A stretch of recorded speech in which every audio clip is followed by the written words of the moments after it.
Now look at Part 1. Part 1.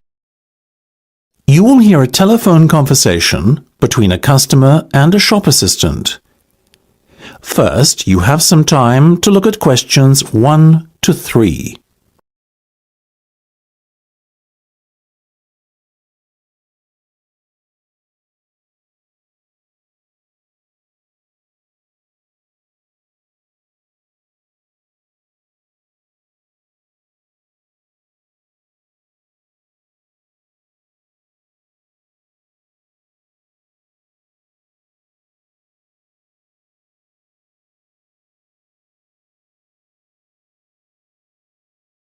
You should answer the questions as you listen, because you will not hear the recording a second time. Listen carefully and answer questions 1 to 3. Good morning, Jenny's Suit Rental. Jenny speaking. How may I be of service? Hi there. My name is Max Jones. That's Jones. And I'm looking to rent a suit out for a special occasion. Certainly, Max. We charge a set fee for our services. You can either choose from our designer range and pay £50 to rent your suit out, or choose from our standard range at a cost of £25. So, what will it be? Oh, the first option, please, Jenny. £25, did you say? Unfortunately not. The designer range is twice that price. Oh, in that case, I'll take the second option. Standard, was that it? That's right. Now, before we go any further, may I ask how you intend to pay? Do you accept checks? Yes, but only in exceptional circumstances. We prefer cash or credit card. Well, as I haven't got one, does this count as those circumstances? Yes, that'll be fine. Make it payable to Jenny's Suit Rental. Will do. Before listening to the rest of the conversation, you have some time to look at questions 4 to 10.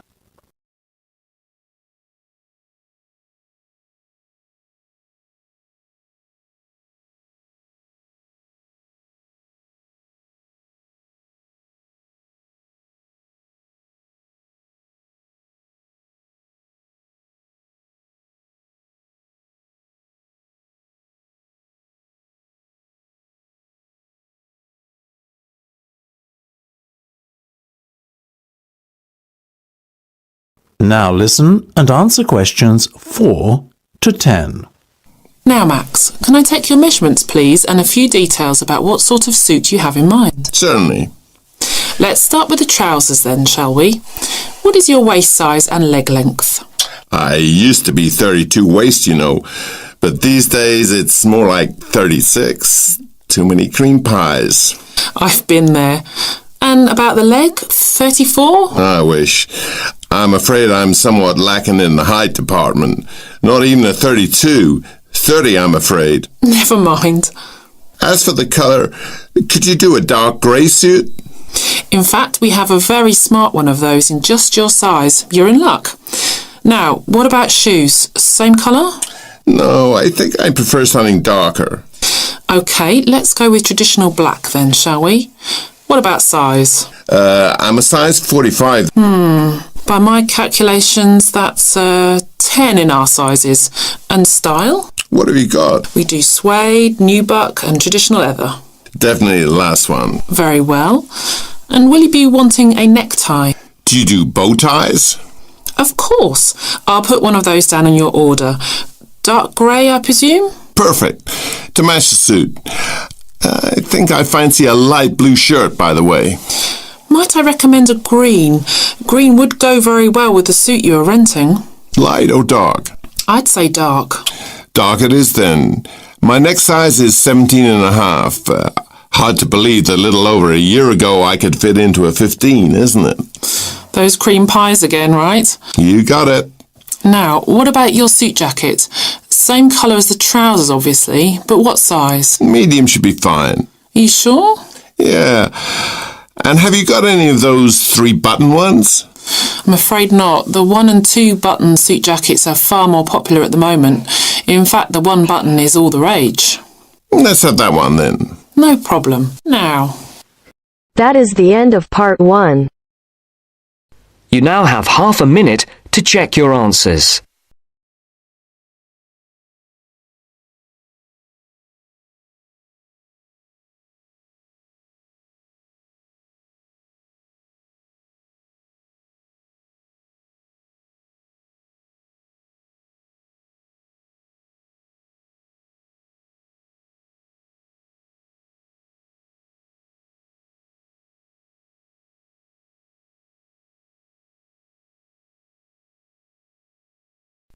Now turns to part 2.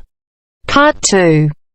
You will hear a talk on New Zealand radio about an art sale which is being held to raise money for charity. First, you have some time to look at questions 11 to 13.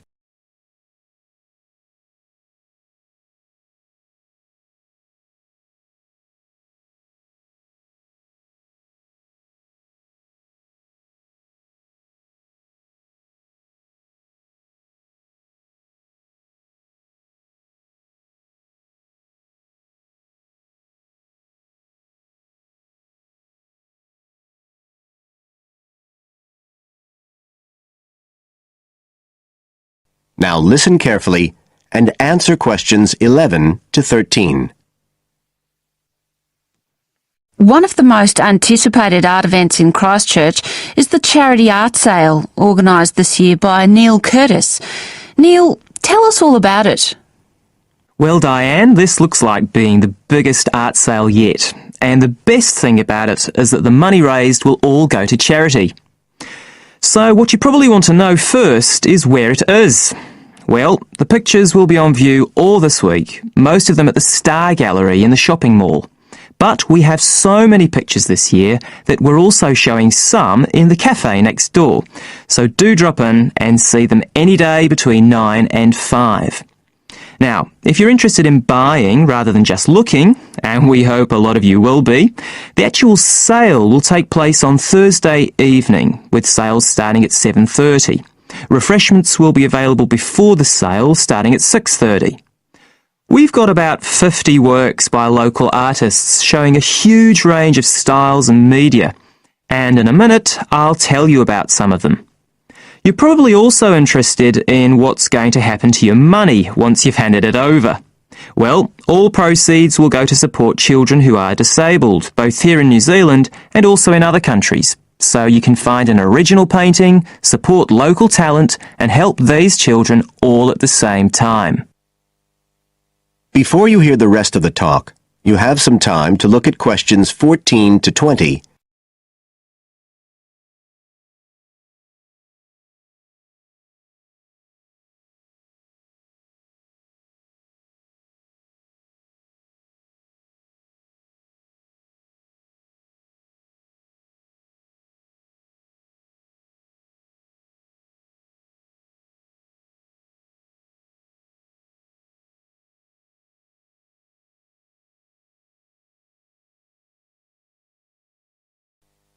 Now listen and answer questions 14 to 20. Now, let me tell you a bit about some of the artists who have kindly agreed to donate their pictures to the charity art sale. One of them is Don Studley, who has a special interest in the art sale because his 5-year-old daughter was born with a serious back problem. After an operation earlier this year, she's now doing fine, but Don says he wants to offer something to help other less fortunate children. Don is totally self-taught and says he's passionate about painting.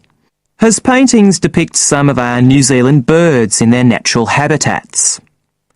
One relative newcomer to New Zealand is James Chang, who came here from Taiwan 9 years ago at the age of 56. Mr. Chang had 13 exhibitions in Taiwan before he came to live here in Christchurch, so he's a well-established artist, and art has been a lifelong passion for him. His paintings are certainly worth looking at. If you like abstract pictures with strong colour schemes, you'll love them. Natalie Stevens was born in New Zealand, but has exhibited in China, Australia and Spain. As well as being an artist, she's a website designer. She believes art should be universal, and her paintings use soft colours and a mixture of media. Most of her pictures are portraits, so watch out, some of them may even be friends of yours. And then we have Christine Shin from Korea. Christine only started to learn English 2 years ago when she arrived in New Zealand, but she's been painting professionally for over 10 years, and she sure knows how to communicate strong messages through the universal language of art. She usually works from photographs and paints delicate watercolours, which combine traditional Asian influences with New Zealand landscapes, giving a very special view of our local scenery. Well, that's all I have time to tell you now, but as well as these four, there are many other artists whose work will be on sale, so do come along on Thursday. We accept cheques, credit cards or cash. And remember, even if you don't buy a picture, you can always make a donation.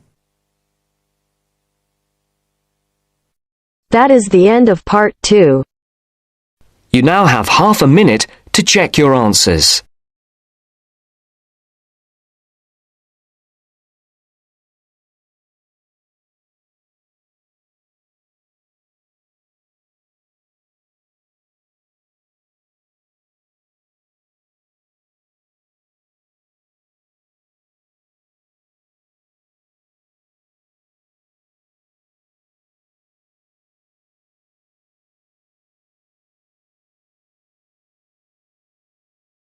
Now turns to part 3.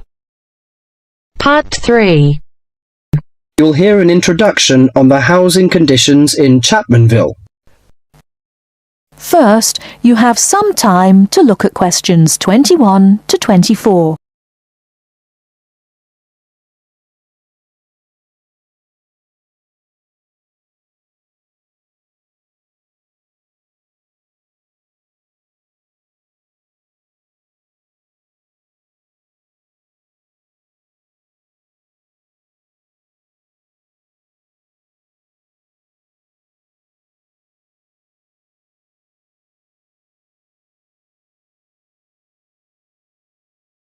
Now, listen carefully and answer questions 21 to 24. Hi, I'm Gavin Murray. I'm the rental manager for the Central Chapmanville Real Estate Agency. I'm a real estate agent, much like any other, in that I help people buy and sell houses. But about half of my time is spent working to assist people in renting houses and flats. I've been in this business for a dozen years now, and I know the city very well, in terms of which areas are the better places to live and how much it costs to rent in these areas. Now, I normally divide Chapmanville into 3 areas in terms of rental prices. Generally speaking, the area in the northern part of the city is the low end of the spectrum, the cheapest housing. So if you're looking to spend as little as possible on rent, I suggest you look there. The most expensive area would be the eastern part of Chapmanville. Most people think it's the prettiest part of the metropolitan area because of all the hills and parks. As so many people desire to live there, housing prices tend to be quite high. The middle market in terms of price for accommodation is found in the city's western and southern areas. Now, let me give some examples of how much it will cost you to rent in these areas. Let's imagine you're a single person looking for a 1-bedroom flat. In eastern Chapmanville, you would be paying no less than $650 a month for such a flat. You won't find anything for less than that. But a lot of people pay as much as $1,100 per month or more. The higher-priced flats are usually the ones in the hills, which run through the east. They've got the best views of the city. A similarly sized flat in the west of the city and the south, 2 for that matter, would cost you at most $650. But there are many flats going for less, and if you look around a bit, you can find one for as little as $350. That's quite a reasonable rental price for most people. If you find that too expensive, I suggest you head to Chapmanville's north, where the cheapest flats are to be found. 1-bedroom flats there start from about $170 a month and up to about $400. Now, for those of you who want something bigger, you'll have to be prepared to pay about double those prices for a small 2- or 3-bedroom house. Before you hear the rest of the talk, you have some time to look at questions 25 to 30.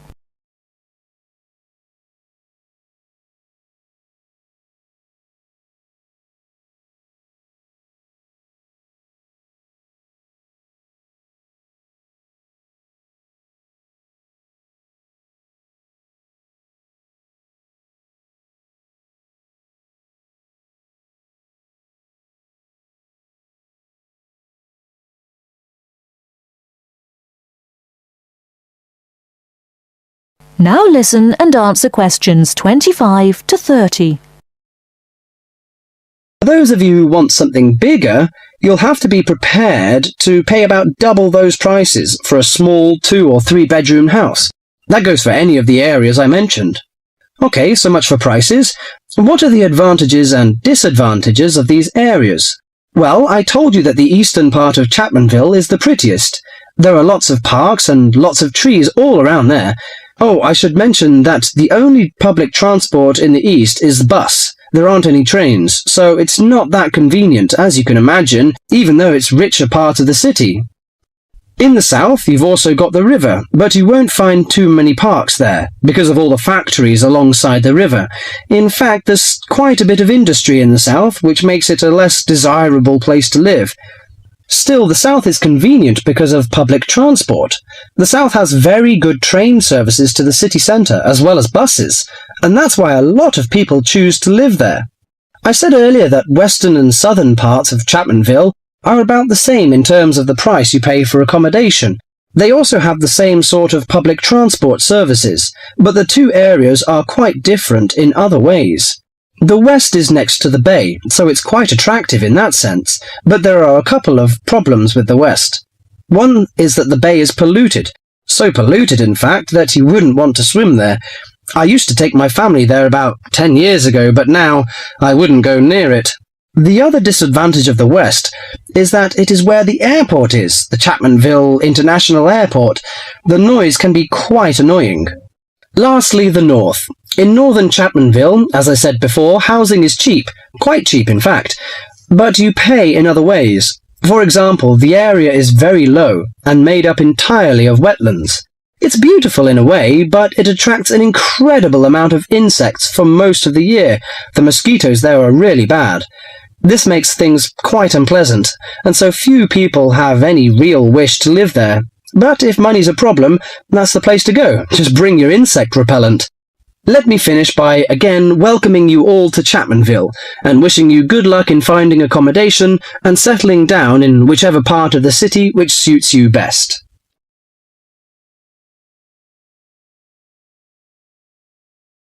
That is the end of part 3.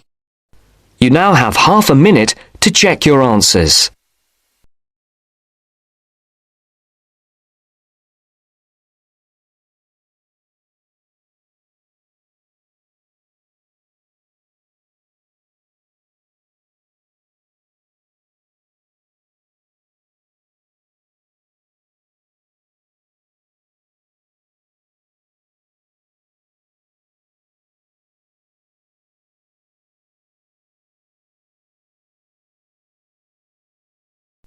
Now turns to part 4.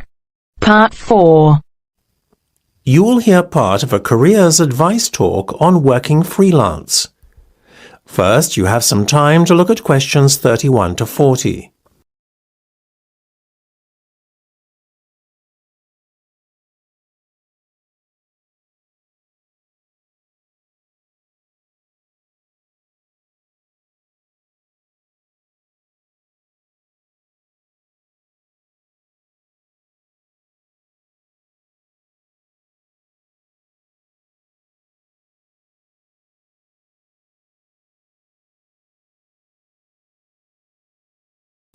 Now listen carefully and answer questions 31 to 40. Working for an employer in a 9-to-5 job has long been the accepted norm. However, this could soon be set to change. A rising level of unemployment, combined with a sense of disillusionment amongst employees with their workaday lives, is at the root of this modern-day revolution in the workplace. Now, there is a growing trend amongst people of all ages and from all walks of life to opt for freelance work rather than working for an employer. It sounds a risky option and a potentially stressful one, but on the whole, the benefits of freelancing seem to vastly outweigh those of working for someone else. In fact, recent research has shown that those who quit their jobs to work for themselves are the country's happiest and most productive workers. A study conducted by Dr. Jonathan Sapsed from Brighton University's Business School, in conjunction with the Arts and Humanities Research Council, looked at a total of 304 freelancers who were pursuing a range of professions in southern England. They found that, far from struggling to get by, many were not only doing well but excelling in their new professions. So, what are the advantages of freelancing? Well, there are many. One of the most obvious benefits is not having to be answerable to a boss and having to face criticism or unfair demands. In addition, not being based in an office or shared workplace with competitive or difficult colleagues is another bonus. But what is probably the most attractive pull of working freelance is the freedom to determine your own work schedule. You are no longer at the mercy of a timetable dictated to you by your employer. If you have family commitments, these can easily be fitted around your working hours. Furthermore, if you have an off day one day, it's easy to make up time another day without having to face your employer's wrath when you are being less productive than usual. Those who work in creative and digital industries stand to benefit most from working freelance. In these fields, workers are at liberty to choose their ideal working location, as they are not restricted to working in a set place. It really is an ideal lifestyle that many would aspire to if they were more aware of the options available to them. Lastly, to add to an already convincing list of benefits from doing freelance work, there is the financial reward. Freelancers typically work a 38-hour week and earn a median wage of £43,000, well above the national average of £25,000, and are happier than other workers. It seems that people are now catching on to the myriad benefits that come with working as a freelancer. Currently, there are about 31 million people in work in Britain, and already 4.6 million are self-employed, thereby displaying the vitality of the freelance economy. In fact, so popular is freelancing becoming that it has even been suggested that the government needs to devise a new tax and other policies to support freelancers. Freelancing would seem to be the future of employment and the way forward. It is certainly well worth considering freelancing if you are doubtful about committing to working in a structured environment and would like more freedom and autonomy in your work. That is the end of part 4. You now have half a minute to check your answers.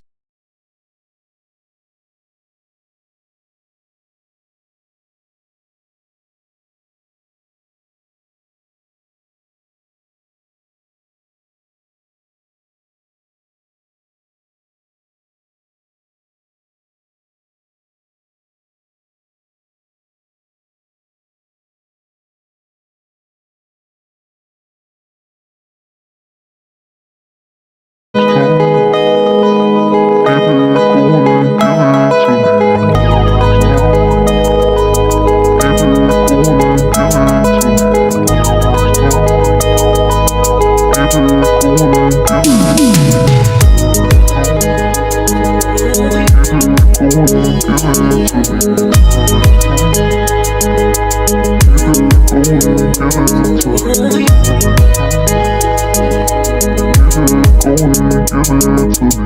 me.